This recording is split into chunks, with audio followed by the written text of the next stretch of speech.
Hello, my name is Jörg and welcome to coachRED.net. In the last video I created the database in Sashido. In this video I connected to the Appgyver app. Back at Sashido.io I click on Docs and then scroll down to the REST API guide. I want to know how to retrieve objects from the database. So first two objects and then retrieving objects. So what does this actually tell me? First, the request type is a GET. I have a resource URL and two parameters, the application ID and the REST API key. With that information I head over to Appgyver. I have created a new project called Sashido To-Dos. The connection to the database is done in the data section. I add a new data resource, a REST API direct integration. The resource ID I set to To-Dos and now to the resource URL. It can be found in the Sashido dashboard under App Settings and then Security and Keys. The API URL address is what I need, so I copy it and paste it in Appgyver as the resource URL.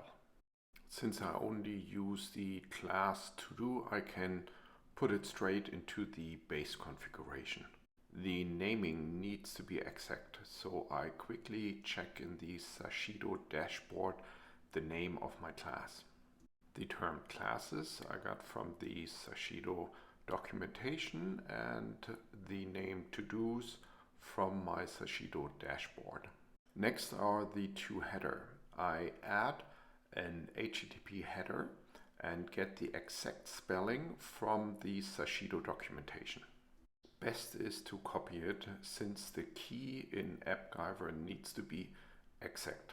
It is a static value which I find in the Sashido dashboard under Security and Keys. Scrolling down, I copy the application ID and paste it as a value in Appgyver. Now the same for the second header. A little further down now I find the REST API key. Time for testing. I go into get collection and then test. Running the test returns an error.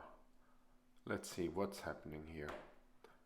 Get collection is expecting a list of objects and it just gets one object. I need to set the key response path.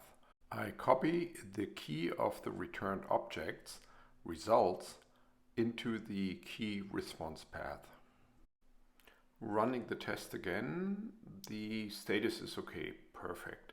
Now all I need to do is set the schema from the response. I use the schema later when I'm defining the data variable. Perfect. That concludes the second video. I successfully connected the Sashido database with the Appgyver app.